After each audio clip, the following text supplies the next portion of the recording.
Good morning students, मैं करण सिंह आज की ऑनलाइन क्लास में आप सभी का स्वागत करता हूं। आज का हमारा विषय रहेगा क्लास 12 फिजिक्स में स्थिर वैद्युतिकी की क्लास में स्थिर विद्युत क्षेत्र।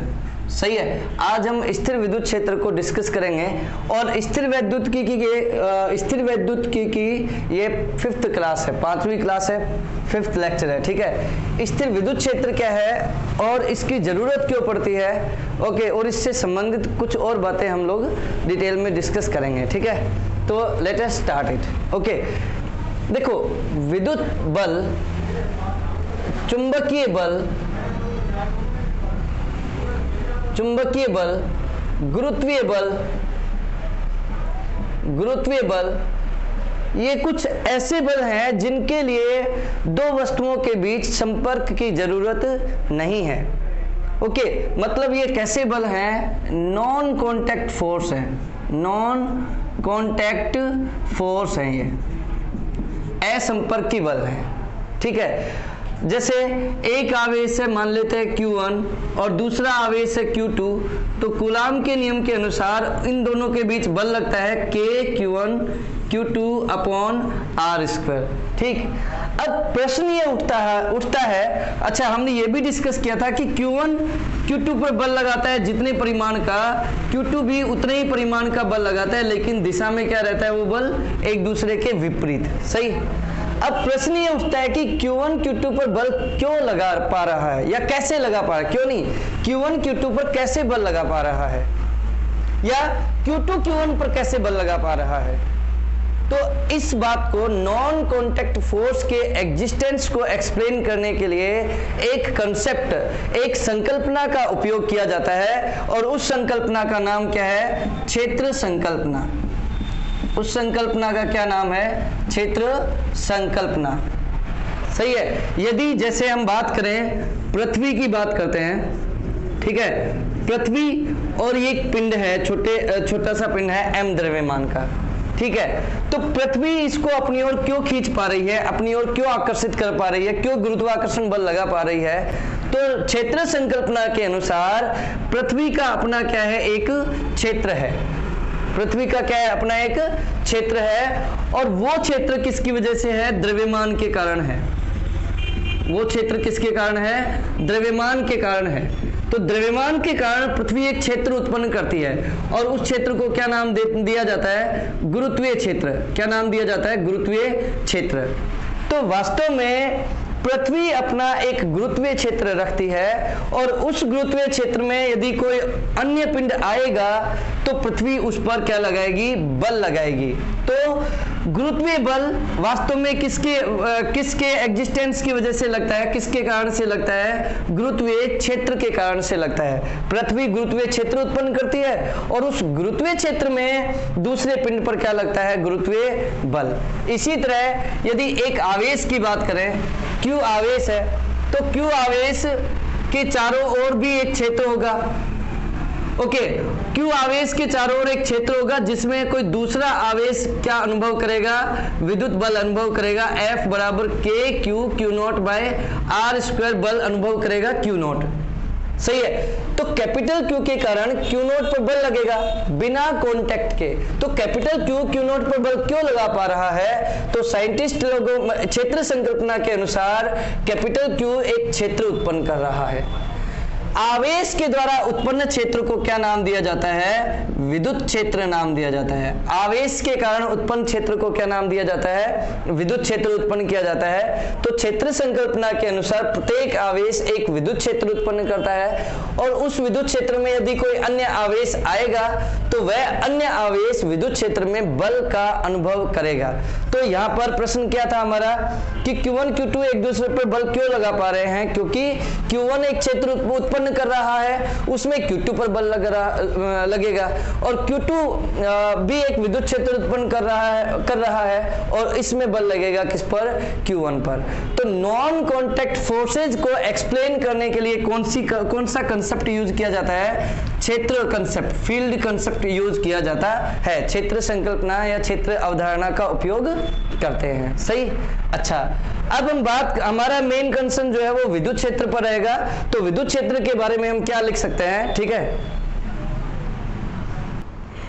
ओके, तो विद्युत क्षेत्र के बारे में क्या कह सकते हैं? अभी जो हमने बात की, किसी विद्युत आवेश का क्षेत्र, किसी विद्युत आवेश का क्षेत्र, कैसा क्षेत्र? आवेश का कैसा क्षेत्र? ऐसा क्षेत्र जिसमें अन्य आवेश किसका अनुभव करे? अन्य आवेश बल का अनुभव करे, विद्युत बल का अनुभव करे, विद्युत बल का अनुभव करे। उस क्षेत्र को, आवेश के उस क्षेत्र को क्या कहेंगे हम लोग? आवेश के उस क्षेत्र को हम क्या कहेंगे? विद्युत क्षेत्र। सही। तो आवेश का क्षेत्र क्या कहलाता है? विद्युत क्षेत्र कहलाता है, जिसमें अन्य आवेश किसका अनुभव करता है? विद्युत बल का। अब अगला पॉइंट क्या है इसके बारे में? अलग अलग आवेशों का विद्युत क्षेत्र अलग अलग होता है। सही है, अलग अलग आवेशों का विद्युत क्षेत्र अलग अलग होता है। ठीक है, तो अलग अलग आवेशों का विद्युत क्षेत्र अलग अलग भी होता है, और हम कह सकते हैं कि अलग अलग आवेशों के विद्युत क्षेत्र का सामर्थ्य वो भी अलग अलग होता है। तो विद्युत क्षेत्र का सामर्थ्य, ताकत, सामर्थ्य अलग अलग होता है। और विद्युत क्षेत्र का सामर्थ्य किसके रूप में लिखा जाता है? विद्युत क्षेत्र की तीव्रता। विद्युत क्षेत्र का सामर्थ्य किसके रूप में लिखा जाता है? विद्युत क्षेत्र की तीव्रता के रूप में लिखा जाता है। और विद्युत क्षेत्र की तीव्रता को किससे दर्शाते हैं हम लोग? ई से दर्शाते हैं, कैपिटल ई से दर्शाते हैं। सही है। और विद्युत क्षेत्र की तीव्रता या विद्युत क्षेत्र का सामर्थ्य क्या है? बेसिकली कि किसी आवेश के विद्युत क्षेत्र में अन्य आवेश पर कितना बल लग रहा है। ओके, उस बल के आधार पर ही हम लोग विद्युत क्षेत्र का सामर्थ्य या विद्युत क्षेत्र की तीव्रता डिसाइड करते हैं। ठीक है, तो अब इधर मैं दो डेफिनेशंस बताने वाला हूं, फिर मैं विद्युत क्षेत्र की तीव्रता की डेफिनेशन लिखूंगा। सही है। एक डेफिनेशन है स्रोत आवेश की। क्या? स्रोत आवेश, स्रोत आवेश। और एक क्या है? परीक्षण आवेश, परीक्षण आवेश। सही है। स्रोत आवेश को अंग्रेजी में सोर्स चार्ज कहते हैं, सोर्स इलेक्ट्रिक चार्ज। और परीक्षण आवेश को क्या कहते हैं? टेस्ट चार्ज कहते हैं, टेस्ट चार्ज। ठीक है, टेस्ट चार्ज, सॉरी। अब देखो, स्रोत आवेश किसको कहेंगे? जिस आवेश का विद्युत क्षेत्र होता है, जिस आवेश का विद्युत क्षेत्र होता है, विद्युत क्षेत्र होता है, उस आवेश को हम क्या कहते हैं? स्रोत आवेश कहते हैं। मतलब जो विद्युत क्षेत्र उत्पन्न कर रहा है, हमारे कंसीडरेशन में जो आवेश विद्युत क्षेत्र उत्पन्न कर रहा है, उसको हम क्या कहेंगे? स्रोत आवेश कहेंगे। और परीक्षण आवेश किसको कहेंगे? जिस आवेश पर बल लग रहा है, जिस आवेश पर बल लग रहा है, उस आवेश को हम क्या कहेंगे?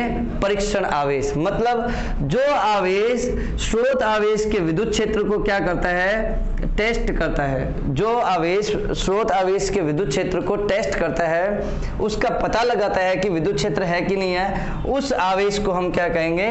परीक्षण आवेश कहेंगे। परीक्षण आवेश को जनरली हम Q नॉट से दर्शाते हैं। परीक्षण आवेश को किससे दर्शाते हैं? जनरली Q नॉट से। सही है। तो विद्युत क्षेत्र की तीव्रता को इस तरह लिखा जाता है। ये जो विद्युत क्षेत्र की तीव्रता E में लिख रहा हूं, ये किसके विद्युत क्षेत्र की तीव्रता है? स्रोत आवेश के विद्युत क्षेत्र की तीव्रता है। सही है। स्रोत आवेश के विद्युत क्षेत्र की तीव्रता E बराबर क्या होगा? इकाई परीक्षण धनावेश पर लगने वाला विद्युत बल। मैंने पहले ही बोला ना कि विद्युत बल कितना लगेगा किसी आवेश पर विद्युत क्षेत्र में, वही है विद्युत क्षेत्र का सामर्थ्य। ठीक है। तो इकाई परीक्षण धनावेश पर कितना विद्युत बल लगेगा, वही बल वास्तव में क्या है? विद्युत क्षेत्र की तीव्रता है। तो विद्युत क्षेत्र की तीव्रता क्या हुआ? F बटा Q नॉट।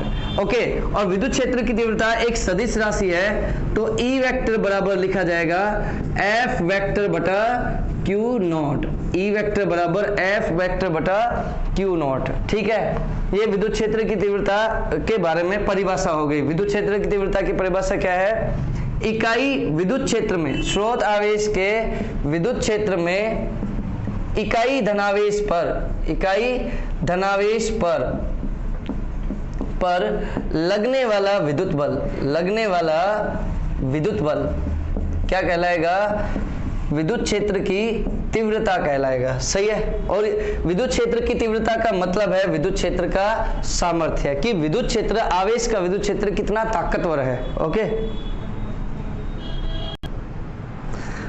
ओके, अब हम बात करते हैं विद्युत क्षेत्र के बारे में, कुछ अन्य बातें लिखी जाए। देखो यहां से E वेक्टर बराबर F वेक्टर से क्या स्पष्ट होता है कि E वेक्टर की दिशा F वेक्टर के अनुदिश होती है। E वेक्टर की दिशा F वेक्टर के अनुदिश होती है, अनुदिश होती है। सही, E वेक्टर की दिशा किधर होती है? F वेक्टर के अनुदिश। अच्छा, F वेक्टर की दिशा किसके अलोंग होती है? R वेक्टर के अनुदिश होती है। कूलाम के नियम से F वेक्टर विद्युत बल की दिशा किधर होती है? R वेक्टर के अनुदिश होती है। तो यहां से स्पष्ट है, यहां से स्पष्ट है E वेक्टर किसके अलोंग होगा? E वेक्टर R वेक्टर के अलोंग होगा, R वेक्टर के अनुदिश होगा। सही, तो यहां से E वेक्टर की दिशा भी क्लियर हो गई कि जब भी E वेक्टर लिखेंगे तो यहां पर हम क्या लगाएंगे? R कैप लगाएंगे। जब भी परिमाण दिशा की बात करेंगे विद्युत क्षेत्र की तो एकांक सदिश क्या यूज करेंगे? R कैप यूज करेंगे। सही, तो ये है विद्युत क्षेत्र के बारे में। फिर हम अच्छा, यहाँ पर स्रोत आवेश और प्रेक्षण आवेश के बारे में एक बात और मैं कह देता हूं। यहाँ पर स्रोत आवेश E वेक्टर, जो E वेक्टर यानी विद्युत क्षेत्र जो उत्पन्न करता है वो स्रोत आवेश, जो विद्युत क्षेत्र में बल अनुभव करता है वो प्रेक्षण आवेश। तो यहाँ पर देखा जाए तो Q1 एक आवेश है और Q2 दूसरा आवेश है। सही है, Q1 Q2 पर बल लगाएगा और Q2 Q1 पर बल लगाएगा, परिमाण समान, दिशा विपरीत। ओके, तो यहाँ पर स्रोत आवेश कौन सा और प्रेक्षण आवेश कौन सा? तो जिस आवेश के कारण बल लग रहा है उस आवेश को तो हम कहेंगे स्रोत आवेश, और जिस पर बल लग रहा है उसको हम क्या कहेंगे? परीक्षण आवेश। यदि Q1 की बात कर रहे हैं, Q1 के द्वारा Q2 पर बल की बात कर रहे हैं, तो Q1 का विद्युत क्षेत्र और Q2 परीक्षण आवेश हो जाएगा, Q2 पर बल। इसी तरह यदि Q2 के विद्युत क्षेत्र की बात करें, Q2 के कारण Q1 पर बल की बात करें, तो Q2 का तो विद्युत क्षेत्र हो जाएगा, तो Q2 स्रोत आवेश हो जाएगा और Q1 परीक्षण आवेश हो जाएगा। ओके, तो मतलब दो आवेश यदि एक दूसरे के पास हैं तो दोनों के दोनों आवेश स्रोत आवेश भी हो सकते हैं, परीक्षण आवेश भी हो सकते हैं। जो आवेश बल लगाता है वो स्रोत आवेश, और जिसके कारण बल जिस पर बल लगता है उसको हम क्या कहते हैं? परीक्षण आवेश कहते हैं। ओके, परीक्षण आवेश जनरली हम धनावेश ही लेते हैं। ओके, ऐसा फिक्स नहीं है कि धनावेश ही लिया जाए, लेकिन हम लोग धनावेश ही लेते हैं, करते हैं। तो देखो विद्युत बल के लिए मात्रक निकाल लेते हैं पहले। मात्रक क्या होगा इसका? देखो विद्युत बल के लिए न्यूटन, ओके, और ऐसा ही मात्रक हम डिराइव कर रहे हैं, ये न्यूटन। और आवेश के लिए मात्रक क्या होगा? कूलाम। तो विद्युत क्षेत्र की तीव्रता का मात्रक क्या बनेगा? न्यूटन प्रति कूलाम, या वोल्ट प्रति मीटर भी विद्युत क्षेत्र का मात्रक ही होता है। विमीय सूत्र की बात करते हैं तो विद्युत क्षेत्र का विमीय सूत्र क्या बनेगा? देखो विद्युत बल के लिए बल है ना, तो M1 L1 T-2, और आवेश के लिए क्या आ जाएगा? A1 T1। तो इसको सिंप्लीफाई करेंगे तो क्या आ जाएगा? इधर से M1 L1 T-3 A-1। तो ये क्या आ गया? मात्रक क्या होगा? न्यूटन पर कूलाम या वोल्ट पर मीटर, और विमीय सूत्र क्या हो जाएगा? M1 L1 T-3 A-1। तो ये मात्रक और विमीय सूत्र हमें मिले। ओके, अच्छा, विद्युत क्षेत्र संकल्पना का उपयोग ही क्यों करना? ताकि विद्युत बल के एग्जिस्टेंस को हम बता सके। सही, विद्युत बल के एग्जिस्टेंस को हम बता सके। ठीक है, तो विद्युत बल वास्तव में कितना लगेगा? जैसे मान लेते हैं E विद्युत क्षेत्र है, E विद्युत क्षेत्र में किसी Q आवेश पर कितना बल लगेगा? Q आवेश पर कितना विद्युत बल लगेगा? अब हमें ये देखना है। ठीक है, हेडिंग आप देख लो, पढ़ ले एक बार। E विद्युत क्षेत्र में Q आवेश पर कितना विद्युत बल लगेगा? तो देखो E बराबर क्या होता है? F बटा परीक्षण आवेश Q। ओके, और यहां से F बराबर क्या आ जाएगा? Q into E। तो किसी Q आवेश पर E विद्युत क्षेत्र में बल कितना लगेगा? Q इंटू E, यानी विद्युत बल बराबर होता है परीक्षण आवेश गुणा विद्युत क्षेत्र। परीक्षण आवेश यहाँ पर मैंने नोट नहीं लगाया, तो क्या जरूरी है नोट लगाना ही हमेशा? तो F बराबर Q इंटू E, आवेश गुणा विद्युत क्षेत्र बराबर होता है विद्युत बल। अच्छा, यहाँ पर आवेश कोई भी हो सकता है और विद्युत क्षेत्र कितना भी हो सकता है। जैसे मैं पूछूं आपसे 2 माइक्रो कूलाम आवेश पर 3 गुणा 10⁻³ न्यूटन प्रति कूलाम विद्युत क्षेत्र में बल बताओ, तो हम कैसे निकालेंगे? F बराबर आवेश तो 2 गुणा 10 के घात माइनस 6 और विद्युत क्षेत्र 3 गुणा 10 के घात 3, तो F बराबर क्या आ जाएगा 6 into 10 to power minus 3 newton. इस तरीके से हम किस विद्युत क्षेत्र में किसी भी आवेश पर बल ज्ञात कर सकते हैं। ठीक है, अब विद्युत क्षेत्र के बारे में जैसे हमने देखा कि विद्युत क्षेत्र में Q आवेश पर क्या लगता है विद्युत बल, और बल की बल एक ऐसा कारक है जो कण को क्या प्रदान करता है त्वरण प्रदान करता है। तो हम यहाँ से त्वरण भी ज्ञात कर सकते हैं, आवेश Q का त्वरण। याद रखें मैंने पहले ही बोला था कि आवेश द्रव्यमान से संबद्ध होता है, मतलब आवेश द्रव्य कण पर ही होता है। तो यदि Q आवेश पर बल है इसका मतलब आवेशित कण पर बल है, तो कण का द्रव्यमान भी होगा, तो उस कण का त्वरण कितना होगा। ई विद्युत क्षेत्र में कण का त्वरण, आवेशित कण का त्वरण, आवेशित कण का त्वरण कितना होगा। तो आप देखिए F बराबर ma, मान लेते हैं आवेशित कण का द्रव्यमान क्या है m और त्वरण क्या है a, और F बराबर आवेश Q है तो F बराबर QE ई विद्युत क्षेत्र में, तो यहाँ से ma बराबर क्या आ जाएगा QE आ जाएगा। तो यहाँ से a बराबर क्या आया हमारे पास, a बराबर आया QE अपॉन m। तो E विद्युत क्षेत्र में Q आवेश और m द्रव्यमान के कण को कितना त्वरण मिलेगा, Q into E upon m। तो यहां से हमें क्या मिल सकता है, त्वरण मिल सकता है। ठीक है, त्वरण वास्तव में क्या होता है, वेग में परिवर्तन बटा समय। ओके, तो यहां से ये देखा जा सकता है कि हम लोग विद्युत क्षेत्र को यांत्रिकी से जोड़ सकते हैं। त्वरण, वेग, बल, इन सब चीजों को यूज करते हुए हम लोग वैद्युतिकी को किससे जोड़ सकते हैं, यांत्रिकी से जोड़ सकते हैं। ठीक है, तो इस पर आधारित कुछ और प्रश्न बनते हैं, वो हम लोग डिस्कस करने वाले हैं। हम लोग एक प्रश्न देखते हैं। मान लेते हैं इलेक्ट्रॉन है, ठीक है, एक इलेक्ट्रॉन है जिसका भार लग रहा है नीचे की ओर, वेट।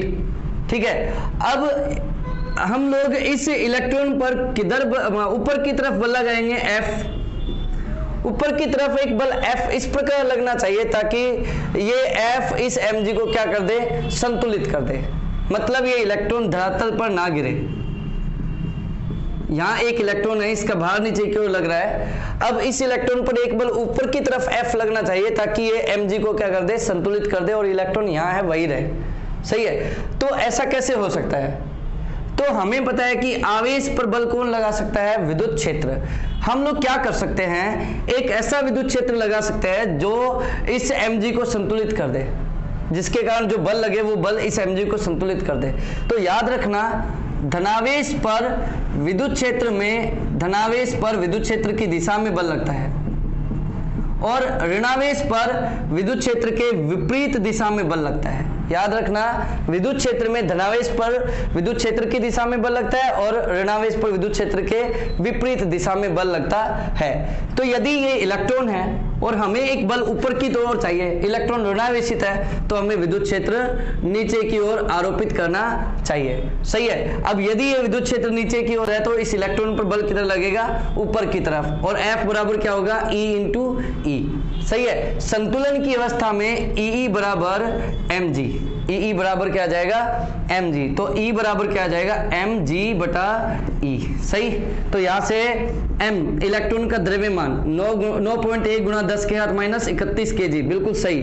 G की वैल्यू बोल दो 9.8, सही, और E का मान पहले ही बोल दो 1.6 इंटू 10 टू पावर माइनस 19। सही, तो यहाँ से विद्युत क्षेत्र हमें प्राप्त हो जाएगा। सही, तो कहने का तात्पर्य क्या है कि हम लोगों को QE विद्युत बल, इस वाले कंसेप्ट से इस प्रकार का ये प्रश्न हल कर सकते हैं। ओके, एक और प्रश्न है, देखो हमने अभी भी त्वरण निकाला E विद्युत क्षेत्र में किसी कण का, तो A बराबर हमने प्राप्त किया QE बटा m। सही, आपसे कोई प्रश्न पूछे कि एक प्रोटॉन है और एक अल्फा कण है, ओके, समान विद्युत क्षेत्र में है, प्रोटॉन और अल्फा कण समान विद्युत क्षेत्र में है, त्वरणों का अनुपात क्या होगा, AP अनुपात A अल्फा क्या होगा, ये पूछा है आपसे। मान लो तो कैसे सॉल्व कर सकते हैं, तो AP बटा A अल्फा, तो AP की जगह क्या लिख सकते हैं, आवेश प्रोटॉन का आवेश E ही होता है, विद्युत क्षेत्र मान लेते हैं E है, प्रोटॉन का द्रव्यमान mp। सही, अल्फा कण का आवेश, तो अल्फा कण का आवेश प्रोटॉन का डबल होता है 2e, विद्युत क्षेत्र E, और द्रव्यमान अल्फा कण से, अल्फा कण का द्रव्यमान प्रोटॉन से 4 गुना होता है, तो 4 mp। जब इसको हम सिंप्लीफाई करते हैं तो देखो 2 से 4 कटेगा तो 2, ई mp से ई mp कट जाएगा, तो यहां पर क्या बचेगा 1/2, तो यहां से क्या जाएगा 2/1, तो AP अपॉन A अल्फा बराबर क्या आ जाएगा 2/1, तो AP अनुपात A अल्फा बराबर आ जाएगा 2:1। तो इस प्रकार से हम लोग ये प्रश्न भी हल कर सकते हैं। ठीक है, तो मैंने 2 एग्जाम्पल लिए, एग्जाम्पल 1 और एग्जाम्पल 2। सही, ये हमारे किताब के ही प्रश्न हैं, इसलिए मैंने इनको यहाँ पर हल किया है। ठीक है, अब इसके बाद हम आगे बढ़ते हैं, विद्युत क्षेत्र में ही आगे बढ़ेंगे हम लोग। ठीक है, हम लोग ज्ञात करेंगे किसी स्रोत आवेश का विद्युत क्षेत्र किसी बिंदु पर कितना होता है। अच्छा, उससे पहले मैं एक बात और आपके लिए जोड़ देना चाहता हूं कि विद्युत क्षेत्र जो है ना, कैसा क्षेत्र है। विद्युत क्षेत्र एक संरक्षी क्षेत्र है। कैसा क्षेत्र है? एक संरक्षी क्षेत्र है। संरक्षी क्षेत्र होने का क्या मतलब है? संरक्षी क्षेत्र होने का मतलब है कि विद्युत बल के द्वारा किया गया कार्य पथ पर निर्भर नहीं करता है। ओके, इसका अर्थ है कि विद्युत क्षेत्र पॉइंट फिनोमिना है, मतलब बिंदु फलन है, पॉइंट फिनोमिना है, फिनोमिना है। ओके, एक फिनोमिना है। ठीक है, विद्युत क्षेत्र बिंदु फलन है। बिंदु फलन है मतलब क्या है? विद्युत क्षेत्र ज्ञात करने के लिए कोई ना कोई बिंदु हमें पता होना चाहिए। सही है। अच्छा, जैसे मान लो कि कोई आवेश है Q, मैं लिख देता हूं, एक आवेश के कारण विद्युत क्षेत्र, एक आवेश के कारण विद्युत क्षेत्र, ये हम लोग डिराइव करना चाहते हैं। मान लो ये हमारी हेडिंग है, सॉरी ये हमारी हेडिंग है, एक आवेश के कारण विद्युत क्षेत्र। तो देखो, पहले आवेश बनाया मैंने, ये देखो कैपिटल Q आवेश ले लिया, उसके कारण क्या ज्ञात करना चाहता हूं मैं? विद्युत क्षेत्र। तो याद रखना, विद्युत क्षेत्र बिंदु फलन है, इसका मतलब किसी न किसी बिंदु पर होगा विद्युत क्षेत्र। तो एक आवेश के कारण किसी बिंदु पर विद्युत क्षेत्र, किसी बिंदु पर विद्युत क्षेत्र। हम लोग विद्युत क्षेत्र बोल रहे हैं, मतलब विद्युत क्षेत्र की तीव्रता ही ज्ञात कर रहे हैं हम लोग। सही ना? विद्युत क्षेत्र या विद्युत क्षेत्र की तीव्रता E से ही दर्शाई जाती है। ठीक है, तो कैपिटल Q कोई आवेश है, और कोई पॉइंट ले लेता हूं मैं, A ले लिया मैंने कोई पॉइंट। सही है, और A की स्थिति बतानी होगी। देखो, विद्युत क्षेत्र ज्ञात करना है तो अपने को बिंदु लेना पड़ेगा, और बिंदु की स्थिति बतानी होगी, और A की स्थिति है Q के सापेक्ष R वेक्टर। सही, R वेक्टर का जो परिमाण है वो बेसिकली क्या होगा? दूरी होगा। R वेक्टर का परिमाण क्या होगा? दूरी होगा। क्लियर है यहां तक की बातें? चलो, अब हमें Q आवेश के कारण A बिंदु पर विद्युत क्षेत्र ज्ञात करना है। ठीक है, यहां पर EA ज्ञात करना है, ये सोचो। अब A बिंदु पर विद्युत क्षेत्र ज्ञात करने के लिए हम क्या करेंगे? कूलाम के नियम की सहायता लेते हैं। तो कूलाम का नियम 2 आवेशों के लिए लागू होता है, तो मैं कूलाम का नियम का यूज करूंगा ना, तो A बिंदु पर Q0 की कल्पना करता हूं। A बिंदु पर, जिस पर हम विद्युत क्षेत्र ज्ञात कर रहे हैं, A बिंदु पर Q0 आवेश की क्या करते हैं? कल्पना करते हैं। Q0 आवेश की क्या करते हैं? कल्पना करते हैं। यदि Q और Q0, यहाँ पर Q0 आवेश ले लिया हमने, तो इन दोनों के बीच बल लगेगा। तो Q और Q0 के बीच बल कितना लगेगा? Q है, Q0 के बीच बल कितना लगेगा? तो आप देखें, F बराबर कूलाम के नियम से K कैपिटल Q Q0 बटा R स्क्वायर। सही, समीकरण नंबर 1। अच्छा, विद्युत क्षेत्र का सूत्र क्या होता है? A बिंदु पर विद्युत क्षेत्र होगा बल बटा आवेश, परीक्षण आवेश। तो E बराबर क्या आ जाएगा? इधर बल कितना है? K capital Q Q0 by R square. सही, और अपॉन Q0, अपॉन क्या है? Q0। तो Q0 से Q0 क्या हो जाएगा? इधर कैंसिल हो जाएगा। सही, और इधर विद्युत क्षेत्र आएगा A बिंदु पर K capital Q upon R square. A बिंदु पर विद्युत क्षेत्र कितना आएगा? K capital Q upon R square. तो किसी भी आवेश के कारण विद्युत क्षेत्र कितना होगा? K आवेश और आवेश से दूरी का स्क्वायर, दूरी का स्क्वायर। सही, इस प्रकार हम विद्युत क्षेत्र को व्यक्त कर सकते हैं। अब यहाँ से कुछ निष्कर्ष हमें मिलते हैं। देखो, किसी आवेश का विद्युत क्षेत्र किन किन कारकों पर निर्भर करता है? तो किसी आवेश का विद्युत क्षेत्र स्रोत आवेश पर निर्भर करता है। किसी भी आवेश का विद्युत क्षेत्र किस पर निर्भर करता है? स्रोत आवेश पर निर्भर करता है। देखो, इस सूत्र में कहीं भी परीक्षण आवेश का व्यंजक नहीं है KQ/R² में। इसका मतलब है विद्युत क्षेत्र परीक्षण आवेश पर डिपेंड नहीं करता, बल्कि केवल किस पर डिपेंड करता है? स्रोत आवेश पर। तो ए और क्यू के बीच यदि हम ग्राफ प्लॉट करते हैं तो वो ग्राफ कैसा आएगा? एक सीधी रेखा आएगा जो कहां से गुजर रही है? मूल बिंदु से। सही है। एक तो पहला पॉइंट यह है कि विद्युत क्षेत्र स्रोत आवेश पर डिपेंड करता है। दूसरा पॉइंट क्या है कि विद्युत क्षेत्र R के व्युत्क्रमानुपाती, R² के व्युत्क्रमानुपाती है। तो E और R के बीच इस प्रकार का ग्राफ आएगा। E और R के बीच इस प्रकार का ग्राफ आएगा, बिकॉज E व्युत्क्रमानुपाती R²। सही। अच्छा, और यहां से ये स्पष्ट है कि E जो है ना वो माध्यम पर भी डिपेंड करता है। E किस पर डिपेंड करता है? माध्यम पर भी डिपेंड करता है, क्योंकि हमने बताया था कि K जो है वो अलग अलग माध्यमों के लिए अलग अलग होता है। जैसे निर्वात की बात करूं तो E0 बराबर क्या लिखा जाएगा? 1/4πε0 आवेश, तो इधर आवेश कैपिटल Q लिया हुआ है बटा दूरी का स्क्वायर। तो निर्वात की उपस्थिति में विद्युत क्षेत्र क्या होगा? 1/4πε0 into capital Q upon R²। सही, निर्वात की उपस्थिति में। और किसी अन्य माध्यम की उपस्थिति में हम लिखते हैं 1/4πε into capital Q upon R², या इसको लिख सकते हैं 1/4πε0 epsilon R into capital Q upon R²। सही। तो हम कह सकते हैं कि जो विद्युत क्षेत्र है किसी भी आवेश का, वो तीन चीजों पर डिपेंड करता है। एक तो स्रोत आवेश पर, एक माध्यम पर, और एक आवेश से बिंदु की दूरी पर। सही है। और यहां से हमें यह भी स्पष्ट हो रहा है कि देखो, यदि E0 और E को डिवाइड किया जाए तो E0/E यदि हम लोग लिखते हैं तो वो क्या आएगा? εr आएगा। सही है। तो E बराबर आ जाएगा E0/εr। मतलब कि पैरावैद्युत माध्यम की उपस्थिति में या निर्वात के अलावा किसी माध्यम की उपस्थिति में विद्युत क्षेत्र घट जाता है। विद्युत क्षेत्र क्या हो जाता है? घट जाता है। सही है। तो पैरावैद्युत माध्यम जो है वो विद्युत क्षेत्र को क्या करता है? घटाता है। सही है। ओके, और कितना घटाता है? 1/εr गुना रह जाता है घटकर। तो εr गुणक से घट जाता है। ठीक है। इसके बाद हम कुछ और बातें करते हैं, दिशा की बातें कर लेते हैं हम लोग यहाँ पर।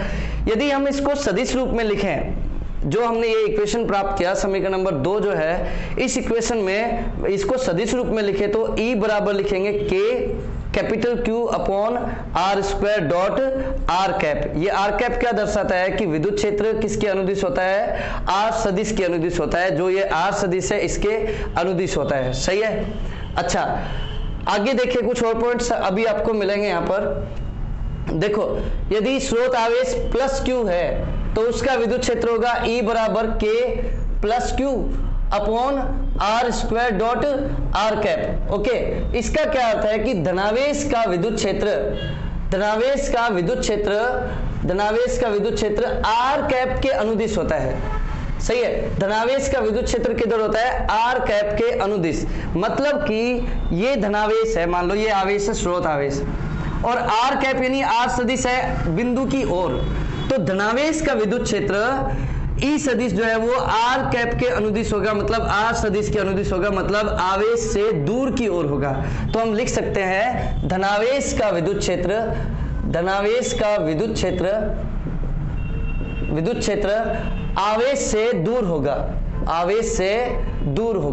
दूर की ओर होगा। सही है। जबकि ऋणावेश के लिए हम लोग लिखें तो ऋणावेश के लिए हम लिखते हैं तो ऋणावेश के लिए हम लिखेंगे -Q। तो उसके लिए विद्युत क्षेत्र होगा E वेक्टर बराबर K -Q upon R² dot R cap. इसका अर्थ है कि विद्युत क्षेत्र R कैप के विपरीत दिशा में होगा। ओके, अब आप देखो R सदिश, मैं इधर बना देता हूं, मान लेते हैं ये स्रोत आवेश है -Q। सही है। और बिंदु है A, और R सदिश होगा A की दिशा में। अब इधर माइनस क्यू आवेश का विद्युत क्षेत्र यदि आर सदिश के विपरीत दिशा में आ रहा है तो माइनस क्यू का विद्युत क्षेत्र किधर होगा? आवेश की ओर, आवेश की ओर होगा। मतलब ऋणावेश का विद्युत क्षेत्र किधर होता है? ऋणावेश का विद्युत क्षेत्र, ऋणावेश का विद्युत क्षेत्र किधर होगा? ऋणावेश से ऋणावेश की ओर, किधर होगा? ऋणावेश की ओर होगा। सही है। तो ये किसी भी आवेश के विद्युत क्षेत्र से संबंधित कुछ पॉइंट्स हैं, कुछ तथ्य हैं जो हमें याद रखने चाहिए। ठीक है। इसके बाद हम बात करेंगे एक से ज्यादा आवेश यदि कहीं पर हो तो एक से ज्यादा आवेशों के कारण किसी बिंदु पर विद्युत क्षेत्र कितना लगेगा। सही। अच्छा, तो किसी एक आवेश के कारण हमने विद्युत क्षेत्र कितना निकाला? ई वेक्टर बराबर के क्यू आवेश बटा दूरी का स्क्वायर और डॉट आर कैप। सही। एक आवेश के कारण हमने विद्युत क्षेत्र इतना निकाला। ठीक है। अब आप देखें, मान लेते हैं कोई बिंदु है P, ठीक है, और इसके आसपास कुछ आवेश हैं। मान लेते Q1 आवेश है, तो Q1 आवेश के कारण विद्युत क्षेत्र किधर होगा? मान लेते Q1 धनावेश है, तो विद्युत क्षेत्र किधर होगा? आवेश से दूर की ओर, यानी R1 वेक्टर के अनुदिश होगा। सही है। E1 की दिशा मान लेते हैं इधर है, तो आप क्या लिखोगे? E1 वेक्टर बराबर क्या लिखोगे?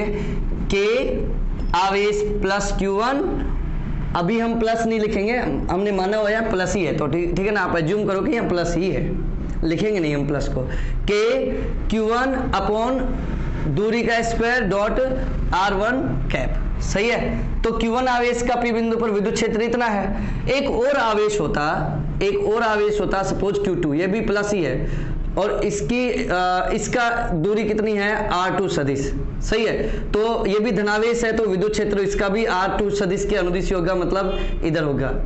ठीक है। तो Q2 आवेश के कारण विद्युत क्षेत्र कितना होगा? E2 वेक्टर बराबर K Q2 upon R2 square dot R2 cap. इसी तरह मान लेते हैं Q3 आवेश है, और उसका विद्युत क्षेत्र मान लेते हैं कितना?